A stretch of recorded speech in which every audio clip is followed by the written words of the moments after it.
This podcast is proud to be part of the Blueberry Network. That's blueberrywithnoease.com. Hey, this is John Lee Dumas of Entrepreneur on Fire, and you're listening to Transpersonal Radio with Angela Lynn Gibson. Remember, your thoughts upload your reality. Think wisely and always prepare to ignite.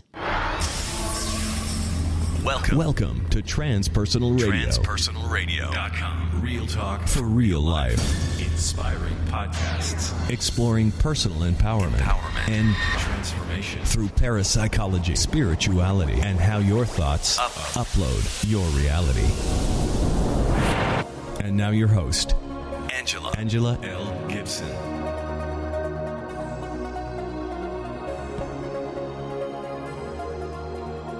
First of all, thank you for listening, and a big thank you to my loyal listeners who have stayed with me throughout the years. Welcome to all you new listeners. I've been producing Transpersonal Radio since 2010, not without challenges for sure, but I'm proud that I'm in the 6th year of Transpersonal Radio and it continues to get better every year. I'm going to ask my listeners to do me a favor. If you find value in this podcast, please be sure to subscribe on iTunes, Stitcher, Spreaker, or download the iPhone app or Android app. And please share this radio show with anyone you think may find it helpful, thought-provoking, or interesting. Also, please leave a great review for me on iTunes, Stitcher, or Spreaker, as that will help the reputation of the show and get it recognized by a wider audience. There's a lot of work that goes into creating and producing a podcast and radio show. Here's the thing, folks. Over the years, I've had some really amazing guests on this show who speak from their core, who get real, who speak from a place of authenticity and integrity. These guests bring their A game, providing you with quality content that can really make your life better. So by telling everyone you know about Transpersonal Radio and getting the word out, these guests really can make the world a better place. Thanks again for listening. Hello, Transpersonal Radio listeners. We are in for a real treat this evening. Our guest tonight is Ruben Uriarte of MUFON, the Mutual UFO Network. A little background on Ruben. He graduated from Cal State University at Hayward, East Bay with a BA in Psychology and Latin American Studies. Ruben has been involved with a large network of research organizations. He has served as a California State Coordinator for Crop Circle Phenomena Research International, and he was a former research director for Beyond Boundaries, a company specializing in taking tour groups to various UFO hotspots around the world. Ruben is currently a member of MUFON as a Field Investigator and currently serves as a board member for OPUS, Organization for Paranormal and Support Understanding. He is also the State MUFON Director for Northern California and Deputy Director of Investigations and International Affairs.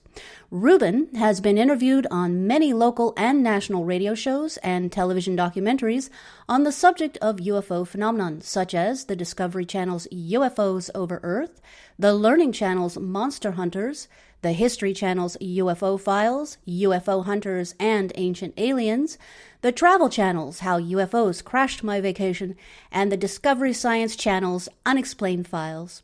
Ruben has authored a number of books co-written with Texas UFO researcher Noe Torres about major UFO crashes and other historical cases that have occurred along the border of southwestern United States and Mexico. Ruben's books include Mexico's Roswell, 1st and 2nd edition, The Other Roswell, Aliens in the Forest, The Coyote Incident, and Falling Angel. Ruben worked as a contributor and translator with Noe Torres on their recent book project, UFOs Over Mexico, Encounters with Unidentified Aerial Phenomena with authors Carlos Guzman and Alfonso Salazar. I first met Ruben at the Sacramento UFO Con in October of 2015 when I interviewed him for the award-winning TV show Paranormal Insights. Ruben, thank you so much for taking time out of your really busy schedule to speak with us this evening. I'm so excited to have you on the show. Well, thank you, Angela, for the invitation. It was great to connect with you there in Sacramento and and also to have me on your show. Thank you so much. Absolutely. I'm so excited to dive in and get into some really great topics. I have a lot of questions, and we have some great questions as well from Facebook, Twitter, and Reddit. So again, Transpersonal Radio listeners, don't forget, you can reach out to me on Twitter at RealTransRadio or the Transpersonal Radio Facebook page with questions you'd like to ask our guests before the show. And you can live chat or call in during the show. Just go to transpersonalradio.com for details. So, Ruben, before we dive into specific questions, why don't you give us a little update on the latest interesting news in the world of UFOs and ET encounters? What's been happening out there recently? Well, there's been quite a lot going on there, Angela. We in MUFON, we are in contact with a number of different organizations. We are international. We have close to 4,000 members, and we have a number of chapters in many countries. And if someone was interested in knowing more about us, obviously we have a website, which is called MUFON.com. And you could really get caught up with what some of the latest activities that have been occurring throughout the world. Specifically, we have information on how to become a field investigator. We have information as far as people ask this question, actually, Angela, is, gee, how out of all the cases that you guys investigate, which ones are the best? Well, we have a scientific review board that selects the 10 top cases for each year. And so if you go to the website, we have them from 2012, 2013, 2014, now working at 2015. So there's a lot that we're doing. I've been with the organization now for approximately 25 years. Wow, outstanding. So served a lot. Yeah, so there's a lot. And something I wanted to share with you, and this is really my first announcement to make it. Lots been going on in Cuba. Recently, as you know, the president just went down there, and then yes. the Pope first, and then secondly, the President Obama. And as you know, there's trying to improve in relations between both countries. Well, Cuba has a UFO organization, and so we're trying to work very closely with the Cuban organization, and because of that, we made contact. Right now, I'm serving the role as Assistant National Director for Cuba. Oh my gosh, that's exciting! So that means I hope to go to Cuba hopefully this year. Oh, how exciting! Go to a UFO conference. I'm going to have me a Cuban cigar. Outstanding. I'm going to have me a Cuba Libre. Doesn't get any better than that, right? Right. Now I know why you really do this work. There it is. I'm really working very hard, but that's been a lot of networking, and that's kind of like a general picture. But I've been involved primarily with MUFON because I want to know. I want to see what's going on with say out there, and we do have a mission statement. And our mission statement is basically the scientific study of UFOs for the benefit of humanity through investigations and research.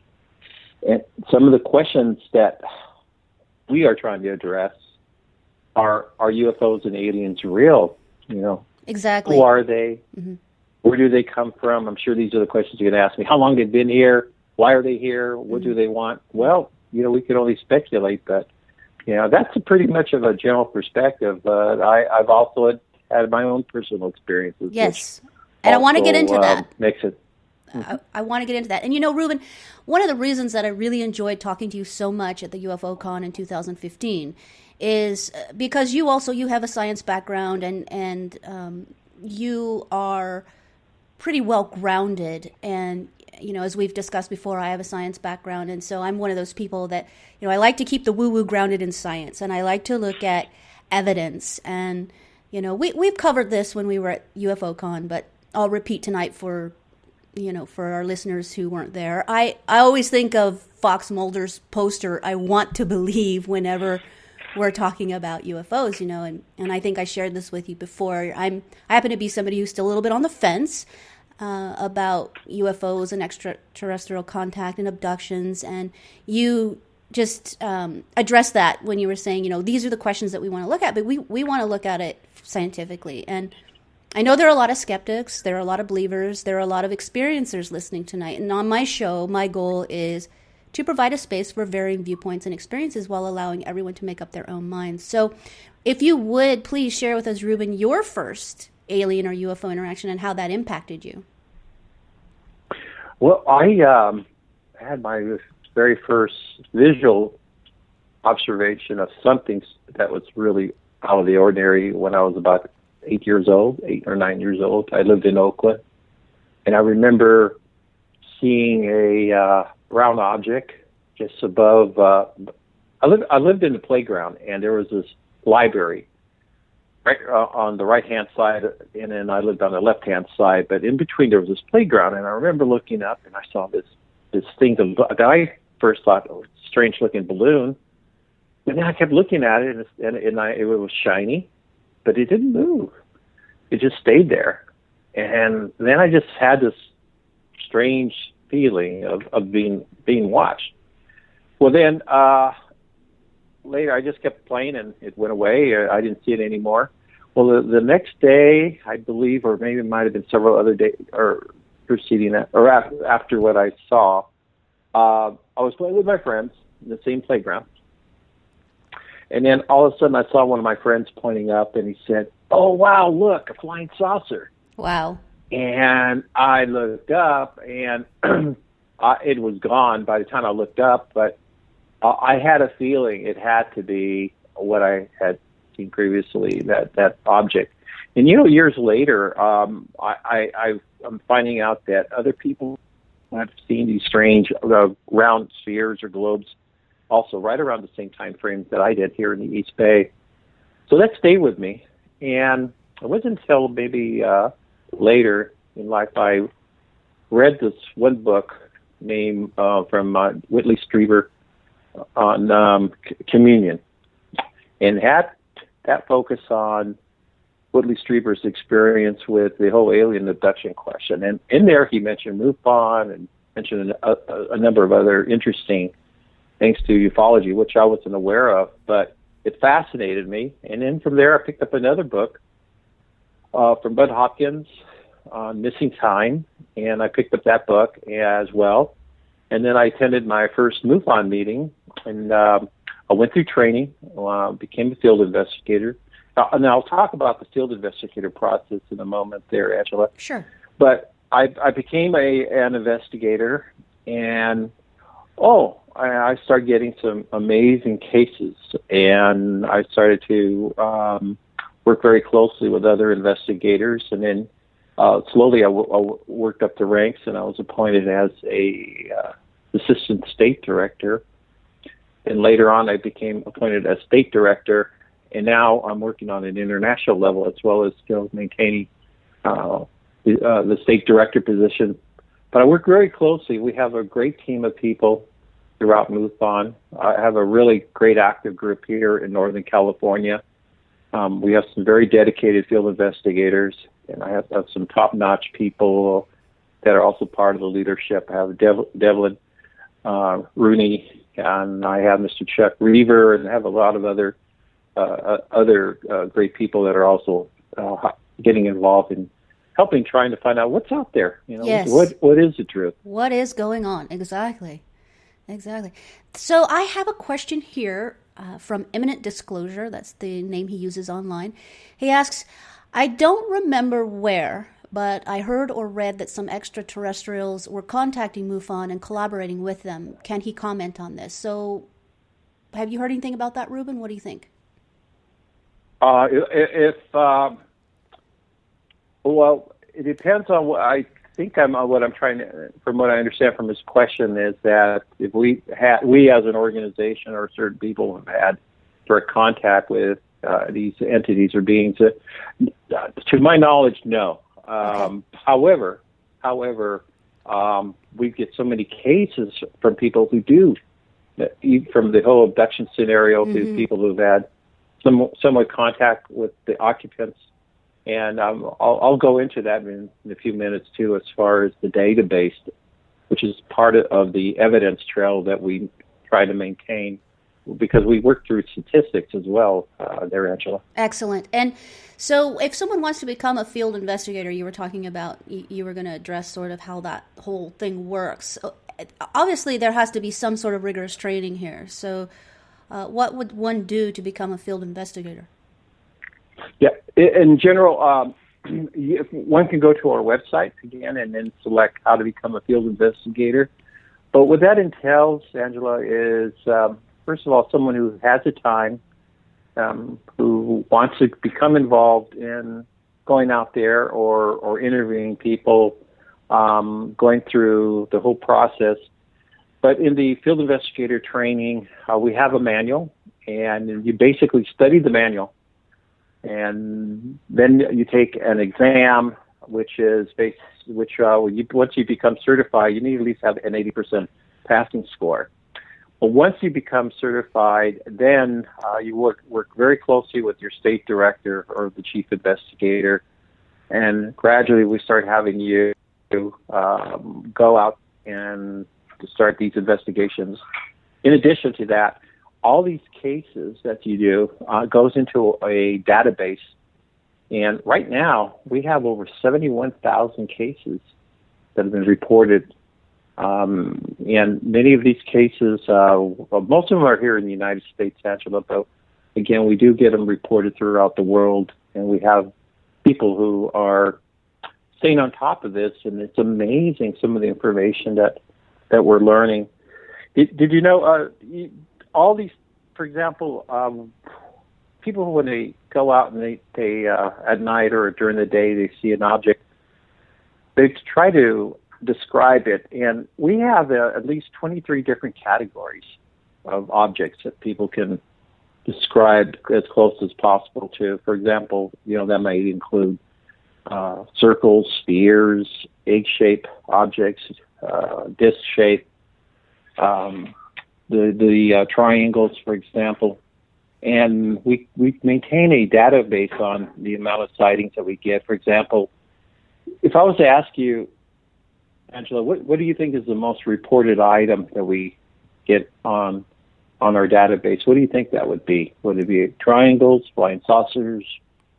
That's a great question. And for me, obviously, I'm going to go for the typical saucer because that's all you hear about all the time, right? But I bet you that's not it. Pretty close, though. But I started looking at our stats, and we had over in 2000, just for 2015, mm-hmm. we had over 1,032 cases of triangle-shaped objects. Mm. The flying saucers, we had close to 985, and then we have oval shape, which is kind of similar to flying saucers. Mm-hmm. Well, about 1,500 cases in regards to the disc. The boomerang shapes is quite interesting. We've had about 223 boomerang reports. Kind of follows similar to the V-shape object. It looks almost like a boomerang. This is similar to what was seen over the Phoenix lights. People have reported seeing this enormous V-shaped object. We had about 92 of those.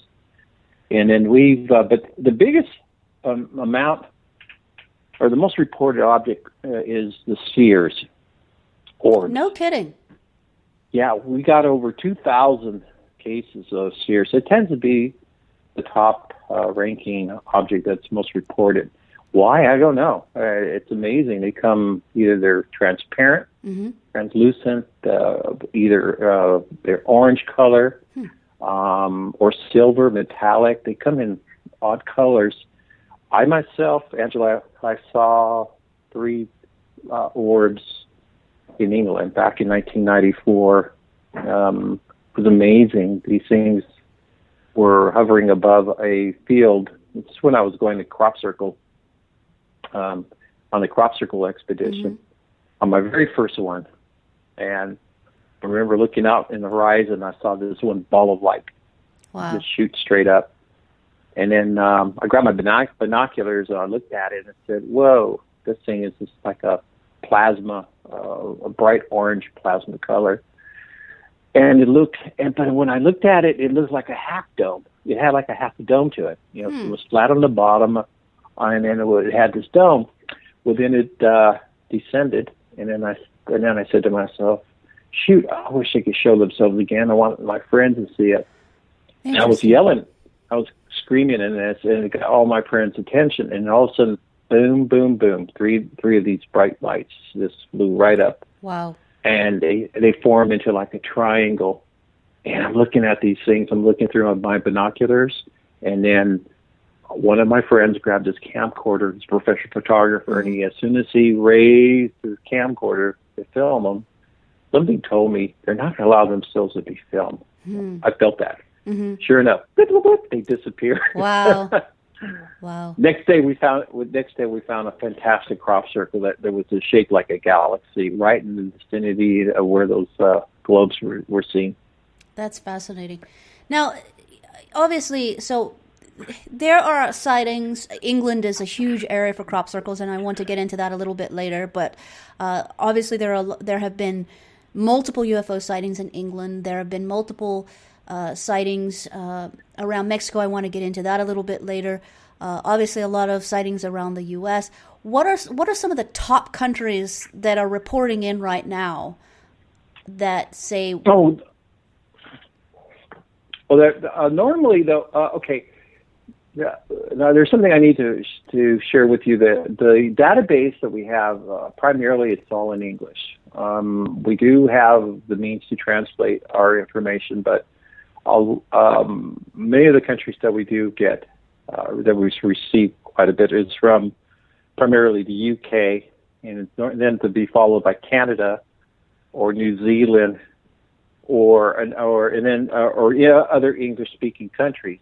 Okay. Then it starts breaking down into the other ones. So now I think this my thought. It's mainly because of the language barrier that we have. Right. Even though but we do get cases from all the other parts of the world as well. Mm-hmm. But as far as statistically, if you were to ask me, Ruben, how about here in the United States? I would have to tell you, California, we've always ranked number one. Fascinating. Okay. And then from there are some other regions as well. Let me give you kind of an idea. In terms of California, then it's Texas, then it's the Florida area, and then it may change to Pennsylvania, Michigan, New York, or Arizona. And then if we looked along the Pacific coast, we get a number of sightings that are also occurring. These are the major cities along the Pacific coast. Include Seattle, Portland, San Francisco, San Jose, Fresno, Los Angeles, and your neck of the woods, San Diego. Yes. And again, we're going to get into this later because now, we're basically right at the Mexico border, and I know there's a lot of information, a lot of activity going on there, and you have a lot of experience in that. So we're definitely going to spend some time on that in just a bit. Let's switch gears for a moment. I want to ask another guest question. This one comes from Progress 1928, who says he would be interested to hear your input on the controversial Ray Stanford accounts and book. Okay, give me the name, title. Sure. So Ray Stanford. So I had to look this up myself because, as you know, again, UFOs are not necessarily my particular area. But apparently, Ray Stanford was someone who wrote a book, I believe, in 1976, if I'm not mistaken. And I don't know, you may not be familiar with that account, but it was apparently it was a 1964 landing case in Socorro, New Mexico. And yes. So, that's a fascinating case. So, what can you share about that, and why is there so much controversy around that sighting? Well, there was a lot going on in the 60s during that time, and the Socorro case was very interesting because in that case we had a police officer, I believe his name was Lonnie Zamora, who was on patrol that night. It was out in the outskirts of Socorro, New Mexico. And what he did was he had observed this object that landed. Well, actually, it flew over, and he heard this noise, and he drove out. And when he arrived, he saw this object land, and then out of that, there were two beings that were walking around. And then all of a sudden, they went back into the ship because once they knew they were being watched by Lonnie, they immediately, the crowd just took off. But it left evidence. There was a lot of burnt ground of foliage and then indentations in the ground where something had actually landed and left marks. And this became it grabbed the attention of many people, the media, as well as a number of the scientific community. This became part of what was the other part of the scenario is the Air Force and our government, Project Blue Book. We had a famous scientist named J. Allen Hynek. He came out there as well and evaluated it. It was controversial mainly because at the time, I believe, there were a number of skeptics out there that were trying to say, well, it was not a UFO, that it had to be connected to maybe NASA or one of the lunar landing projects. There were so many excuses. But Ray Stafford has definitely has done a lot more extensive research and a couple of other investigators as well. And these cases are the historical cases. Those are the ones that really fascinate me because they really don't go away.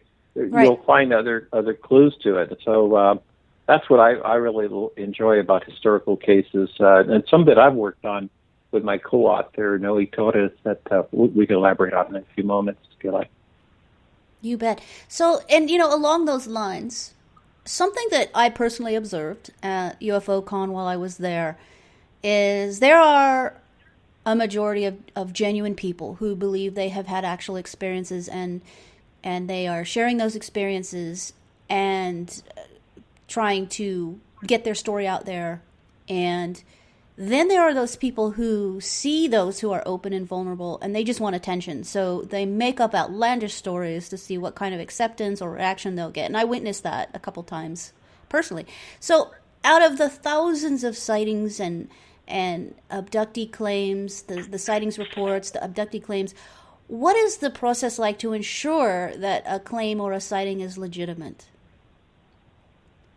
Well, it goes back to our field investigator. They're the ones that are out there gathering the information, interviewing the witness. We have an extensive questionnaire. We basically look at the questionnaire that was submitted by the witness.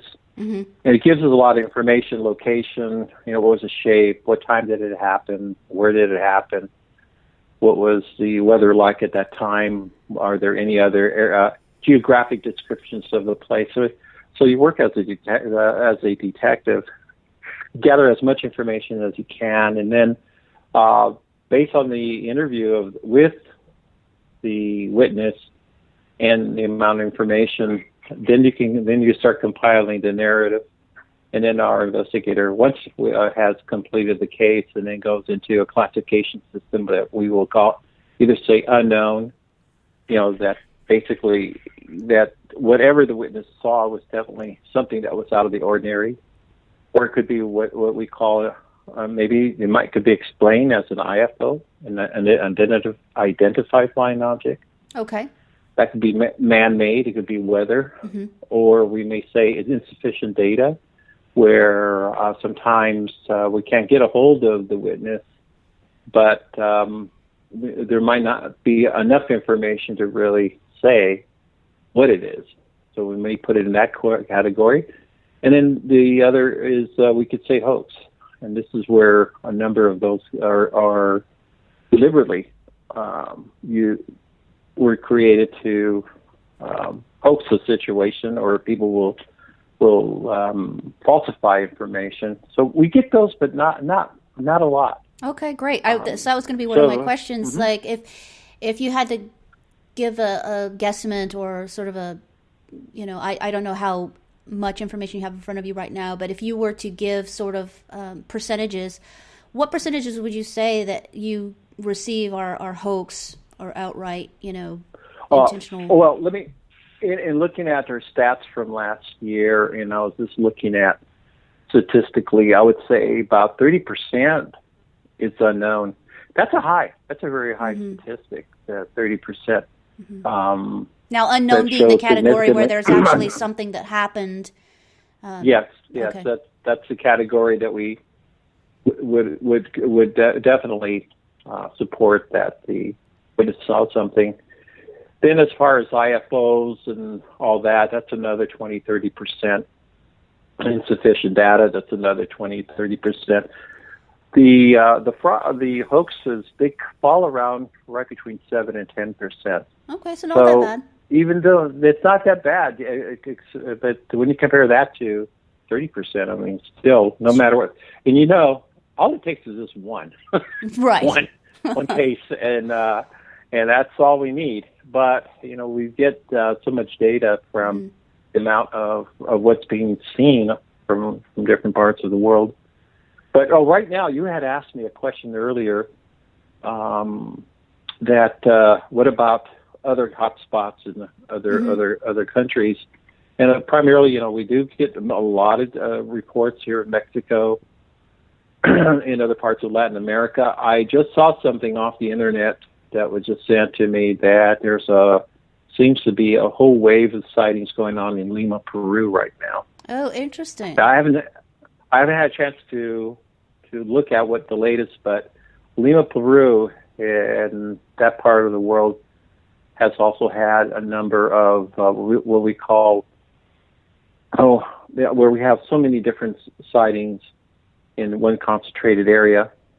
So over the years, Lima has also has had that, and then we have other parts of South America as well. So I'm sure on the internet, as you know, Angela, there's so much out there. Right. And I get people who say,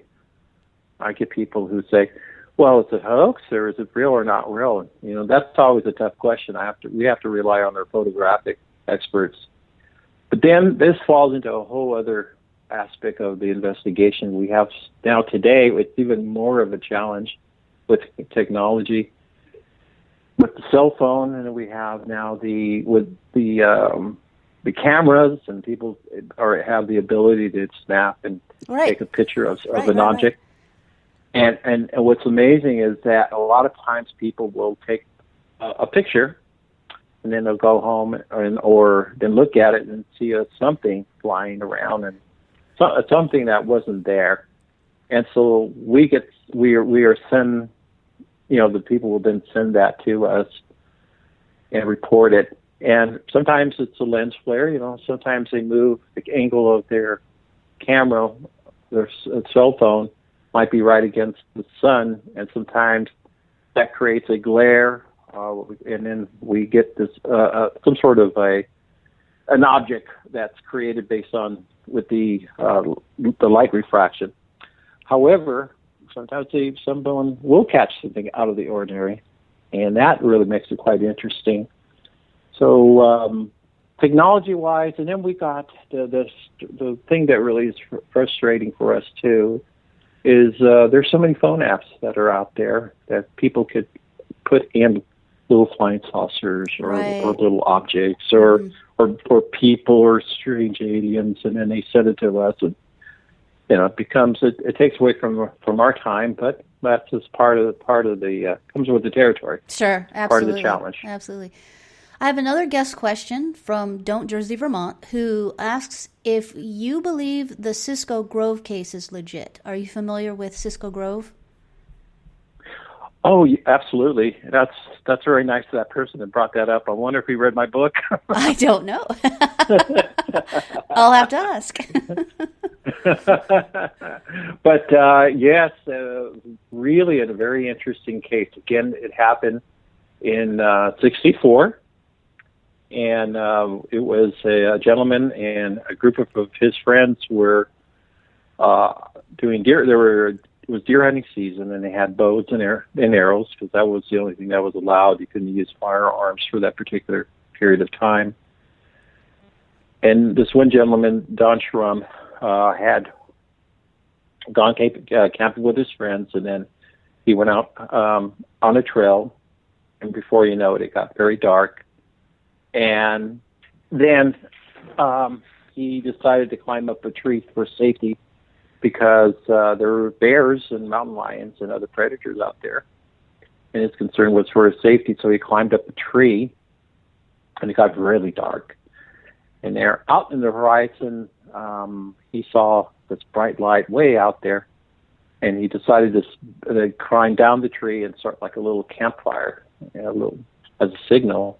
He thought maybe it might have been a helicopter or something. Well, this object started coming to him closer, and it got brighter and brighter. Then he noticed something really strange, that there was no sound, nothing. And when he looked up, it was a large cylinder-shaped object just hovering above the tree. And that frightened the hell out of him, so he immediately climbed back up into the tree. And this object, all of a sudden, it released a smaller scout ship, and it landed. And out of it came these small humanoids. They were wearing almost like space suits. Which makes this case really interesting. And it was being followed by another robotic-type creature, and they went immediately right up to the tree. And throughout the entire night, they were trying to get Don down from the tree. Don kept on fighting them. He would grab branches. He would light the branches on fire. He would throw them down toward the humanoids. And then he would shake the tree. He went back and forth, and that startled those humanoids. They would run. They would step back. They were caught it all with this tree moving back and forth. Finally, this robot creature emitted the strange vapor that came out of its mouth, and then knocked out Don. Knocked him out. But before they knocked him out, Don got really upset. He had 3 arrows with him, and he immediately shot those arrows at the robot creature. Something told him not to shoot him at the humanoids. They weren't doing any harm toward him. The real harm was coming from the robot. So he shot his arrows at it, and they would deflect off the robot. The robot would come back and emit another vapor up toward the tree, and that's the one that knocked him out. But what happened was that Don was hanging.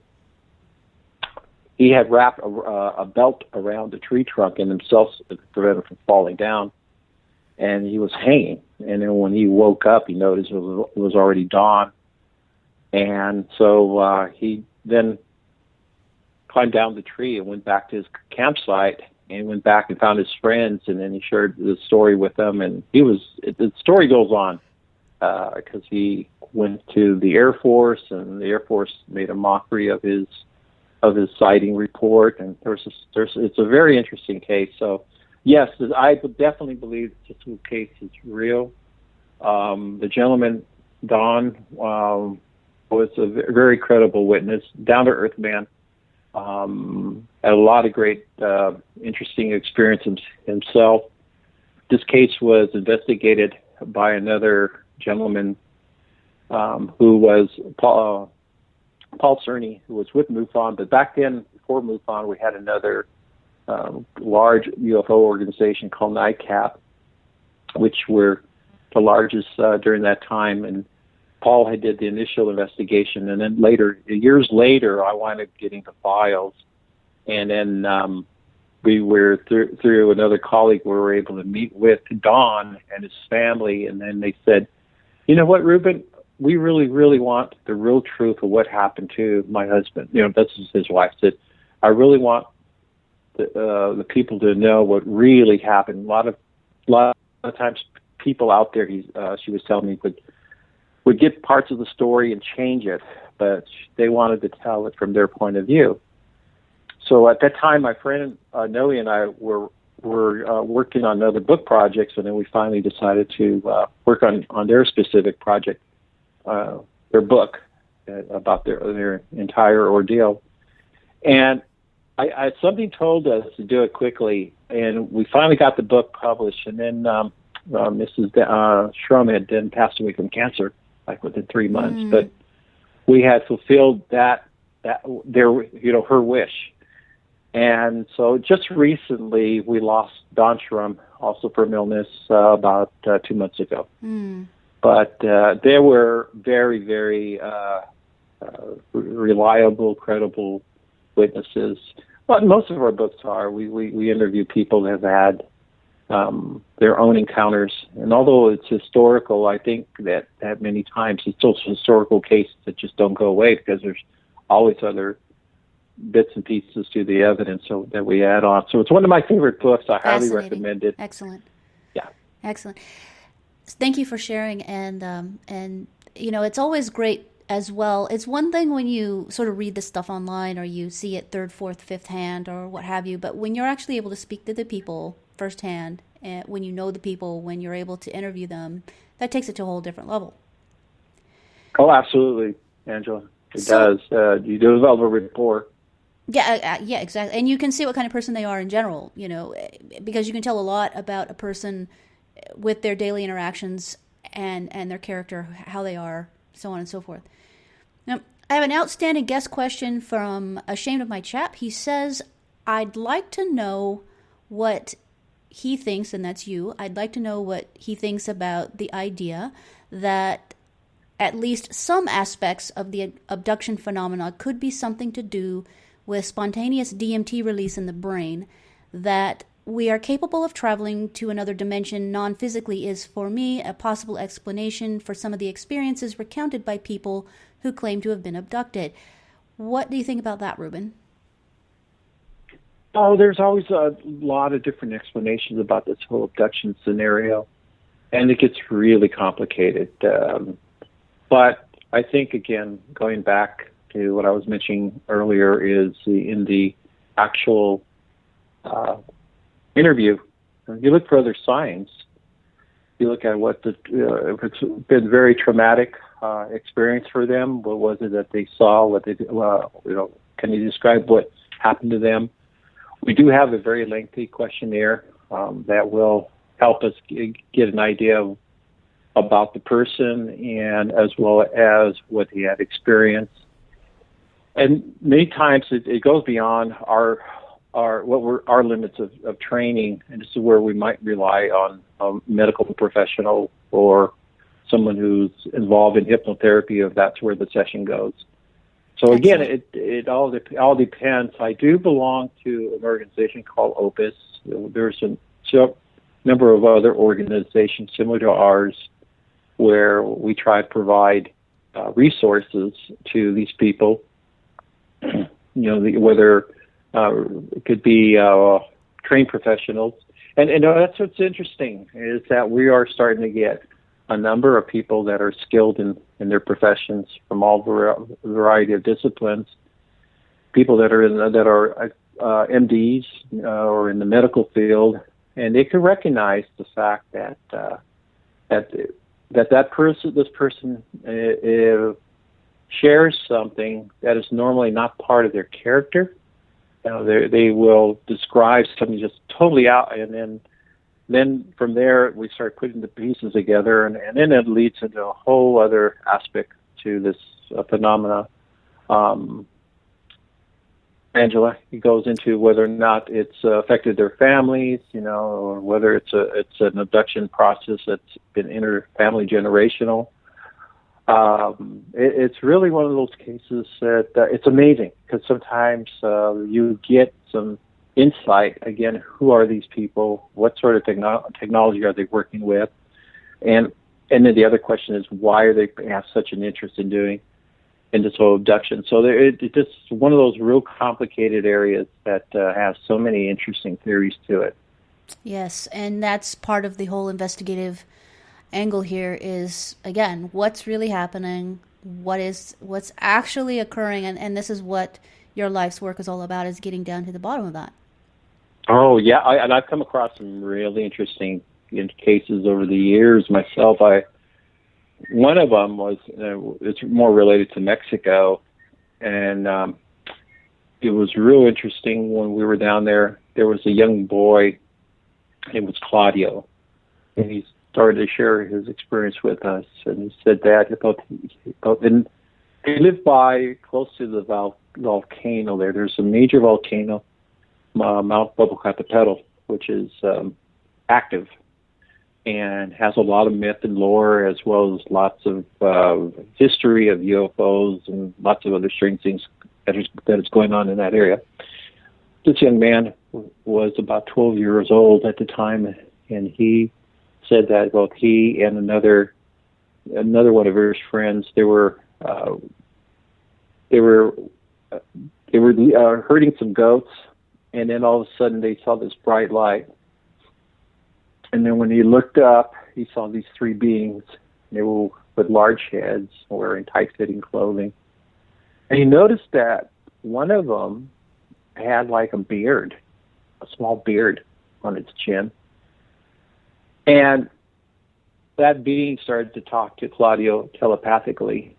And he told Claudio, he said, that there would be a war in New York that would cause the entire world to go on alert. Yeah. And I interviewed this kid here about in 1996. Wow. And I have his tape. And then we had another television crew that went out there. There was a Strange Universe. That was a paranormal television show that also aired back in 96, 97. They went out there and they also interviewed them. And he told them the same story, that there would be a war. Well, what happened was the prophecy came true. Yes, it certainly did. 2001, the Twin Towers and that. And Claudio was this young boy, didn't have very much education. He couldn't even tell you where New York was located at. Wow. But he definitely, those are the kind of little interesting things that happen. And then, of course, currently, my field investigators are doing a great job, and they are they say submit their reports. Many of them are like lights in the sky kind of deal, but once in a great while we get something that's really odd, where we have an object that may land or an object that may make some strange interactions and really affects the witness and as well as the witness family while they're observing it. And the ones that I really also focus on myself specifically are many of the military. We get a lot of people that have been in the military that have retired, and slowly they start sharing their stories with what happened. Yes. Going back to Cuba, we had a case that was submitted to us just recently. The Marine Guard, this gentleman was stationed in Guantanamo Bay back in 1968 and 69, and he starts sharing his story about these UFOs that were coming out of the ocean and flying right towards the direction of Guantanamo Bay. And these guys saw these really strange lights and sphere-like objects that were close to like 300 feet from where they were located. And this kept going on. And so he started sharing his case. So that's one of them that's also would be seen on a website. So we get that. And then one of my favorite areas are pilot sightings as well. Right. And yes. So there are a lot of those. Here. Yeah, I was gonna. Yeah, definitely. I want to follow up on that because those were a few that caught my eye as well. I want to talk about that a little bit I want to talk about nuclear sites, UFOs and nuclear sites in just a few minutes. I have another question.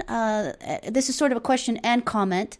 This is from Up All Night, who says, why does every video have to include those weird music, the weirdo music that instantly discredits any information put forth? He says, the weirdo music and sound effects immediately makes my eyes roll. Let's not even get into the whole Mothership Productions thing. We need a more adult scientific approach and to be a little more respectable than this tongue-in-cheek approach we have now. Most MUFON videos do not contain too much of this stuff, but too many others use the MUFON name and really go Star Trek-y on it. We need to get serious. We need to get on a serious note and begin to be taken seriously. If you have a video of people getting run over, it would be shocking. Take the same video and slap some Benny Hill music to it, and people are slapping their sides with laughter. the music sets the tone. So what's your input on this, Ruben? What do you think? Well, that goes back again to what I was talking earlier about the cell phone and technology. Now we have Photoshop, and we have people who submit these videos, and it makes it really tough. But then, some want to be a Hollywood producer, so they'll add their special sound effects and their dramatic introductions, and so I always take caution with that. And there's a lot out there.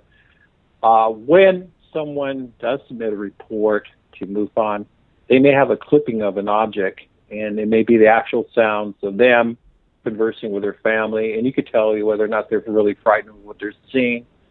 Sometimes they get some very clear footage of the object, and sometimes it's shaky. It just depends on where they're at, if they're driving or they're walking. And not everything, again, it just depends how quickly someone could respond. These objects move rapidly right across, so it might be too late for someone to react. But I definitely agree with that person. Is we get a lot out there, and it's all part of the entertainment. There's just so much out on YouTube. Again, I would just say use some discernment. Excellent. Now, I'm going to switch gears a little bit. I want to start getting into some crop circle stuff. And start that off, we have a question from Stan in San Diego who wants to know, what do you think about the Chibolton crop glyphs? Chibolton. What year was that? Because there were several. But if I think it's connected with one that may have a physical, like a face to it, I'm a little unclear which one in my mind, because there's several that came out in that area. But regardless, I think that as far as the crop circles, that's another part of the evidence. Certainly, there's people out there that do create hoaxes. They're very good at it, but there are ones that are just totally unexplained. I've been in a couple of them. Actually, I've been into approximately over 100 crop circles in England and here in the United States as well. And it's really mind-blowing. You look at the size and the enormity of these formations. I don't know I don't know how much time we have, but that's a whole other topic. I know there, you're gonna have to come. You're gonna have to come on the show exciting. again so we can get down into some details on some of the stuff. But just really quickly, I guess what I would ask you about the crop circles would be, in all your years of crop circle research, what has been the most convincing evidence for you that of the crop circles that are not the hoaxes or the man-made situations? So I guess, in other words, to put it another way, some compelling differences between actual crop circles and those that have been proven to be a hoax. Well, we've had some pretty interesting ones here in California over the years that have also appeared on private property. I think that one of the things is that when these formations appear in an area where they're not that easily seen, it's only when they're discovered by farmers or people that are out there in the property, and you ask yourself, then why would someone go into so much effort to create a crop circle knowing that maybe it may not be seen, and then all of a sudden, boom. And we've had a number of those as well.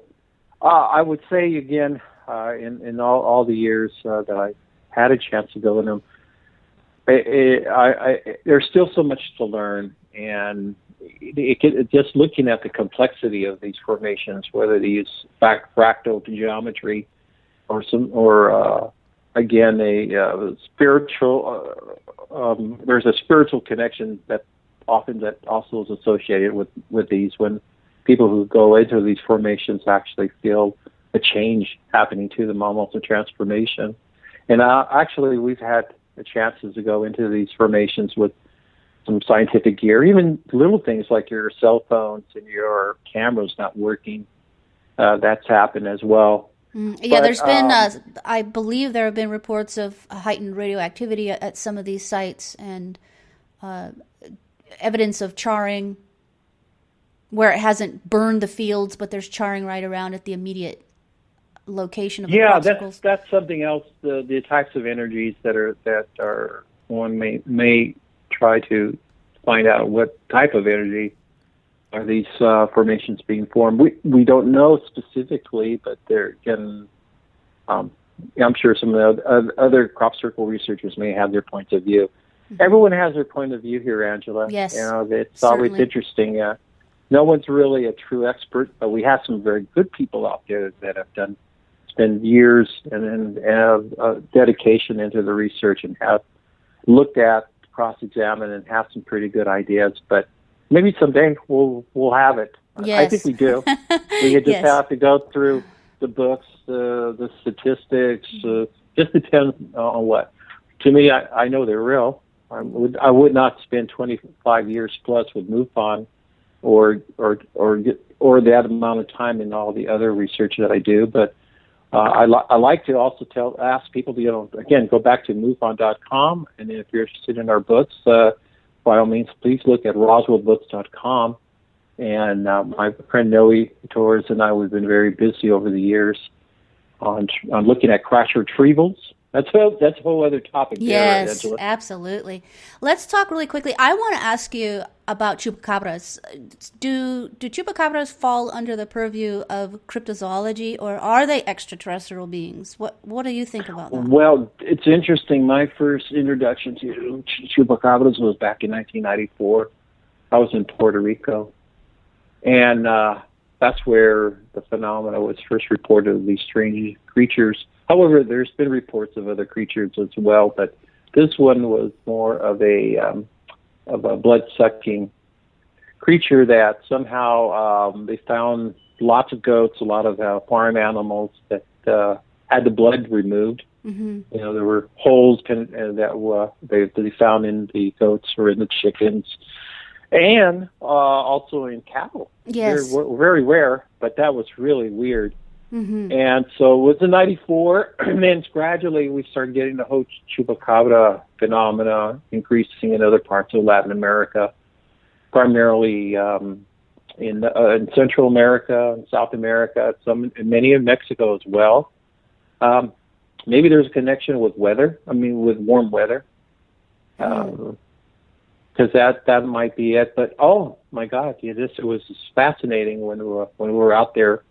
In year 1999, we did a documentary with the Learning Channel. It was titled Monster Hunters. Yes. And there was an excellent documentary that was done specifically about the chupacabra, and it's still, you can still purchase it.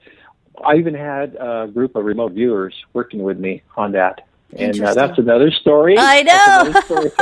I'm going to have you on as a weekly guest. So I'll have to look up that documentary. That's great. I'll definitely look it up and get some information there. And Transpersonal Radio listeners, be sure you check that out as well if you have a fascination around that. I certainly do, because for me, that's one of those phenomenons that stood out that was, rather unique. And how it... Well, go ahead. Go ahead, please tell me.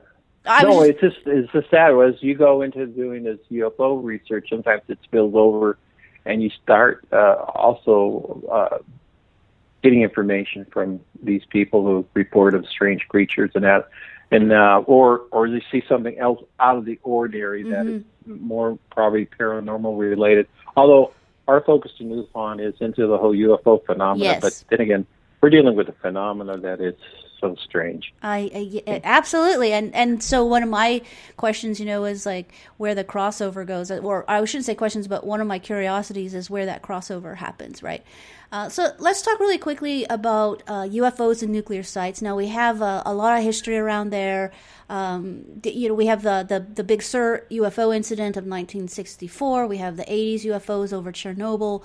We have the 1990s reports of UFOs interacting with or intervening around the IBCM silo sites, and we have reported activity supposedly around Fukushima, although that hasn't been confirmed as far as I know. But my question really is, in light of all the recent increased activity of Kim Jong-un and North Korea firing missiles and ramping up military exercises, have there been any increased reports of UFO sightings in that region? Oh, in the North Korean area? Yeah. Or specifically in that? Yes.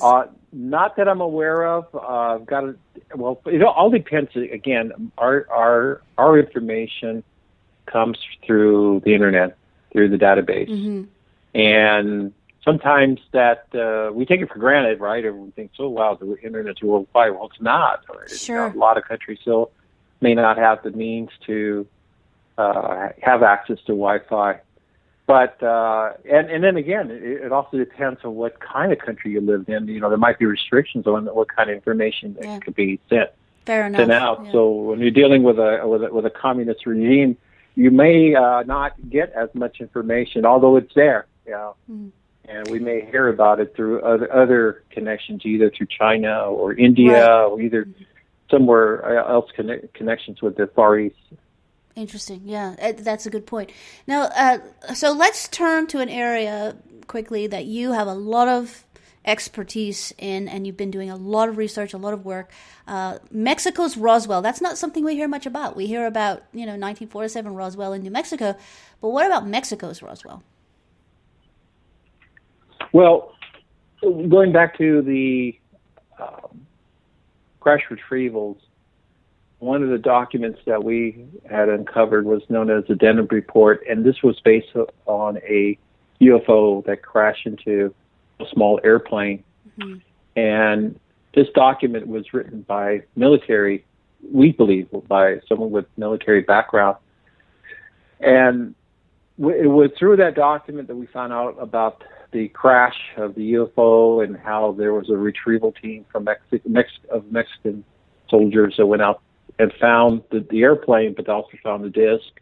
And throughout this whole time, they would be monitored by spy satellites and reconnaissance aircraft from the United States. Then all of a sudden, then the soldiers, the convoy that they carried the saucer on, had immediately stopped. And then there was another flyover of a reconnaissance plane, and then they immediately saw that there were a number of dead soldiers laying on the ground, which then there was another team that left out of Fort Bliss, a group of helicopters that went immediately into Mexican airspace, and they retrieved the small saucer and then took it back across the border. And this case from here, when Noe and I started to investigate it, we started finding a whole other connection. We found out of other UFO crashes along the Texas-Mexican border. And we have about 5 or 6 different cases at different times. Why that is something that we're truly trying to look into. Fascinating. Angela, so why so many crashes? But we've written several books about that as well from the other cases. Excellent. So, Ruben, what are the current UFO conferences coming up that people would be interested in attending? Oh, well, one thing, we have a big conference coming up in Orlando, Florida. We have the symposium, the MUFON symposium, that's going to be held in August, I believe the 24th, 25th. I may be wrong on those dates, but if one goes to it, every year we have a symposium with interesting speakers that will share with the audience their latest research. We have a great lineup. I think the theme is UFOs in the ocean, or UFOs underwater, something along those lines there. And, again, one could look at it. So I highly recommend that that people look at our website. And in that, too, they'll find, if you go to our website, Northern California MUFON, northernCaliforniaMUFON.com, and go to calendar, and then you can see all the interesting conferences that are also being held throughout the United States as well. Fantastic, Ruben. And how do people find your books and information about you if they want to reach out to you or ask you questions about what you have going on in your local chapter?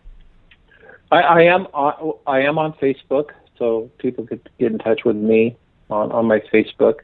We also have a Facebook page for Northern California MUFON, as well as with MUFON.com, as well as we have our websites at MUFON.com, Northern California MUFON.com, as well as our books, our research with Millie Todas, which is RoswellBooks.com. Excellent. Outstanding. Ruben, I just want to thank you again for taking time out of your busy schedule and spending some time with us and sharing this great information and insight on what's going on in the UFO world today.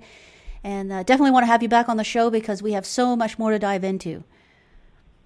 Oh, absolutely. Thank you again for the invitation, and I hope your audience enjoyed. Thank you again. Absolutely. And yes, it was wonderful. And Transpersonal Radio listeners, make sure you do go check out the websites that Ruben provided. I will be providing those on the show notes as well on transpersonalradio.com, so you'll be able to find the information there. And definitely check out his books, find out what's going on there. Ruben has years and years, decades of experience in the in the area of UFO research and paranormal investigation. So be sure to check out his information. And until next time, thank you for listening.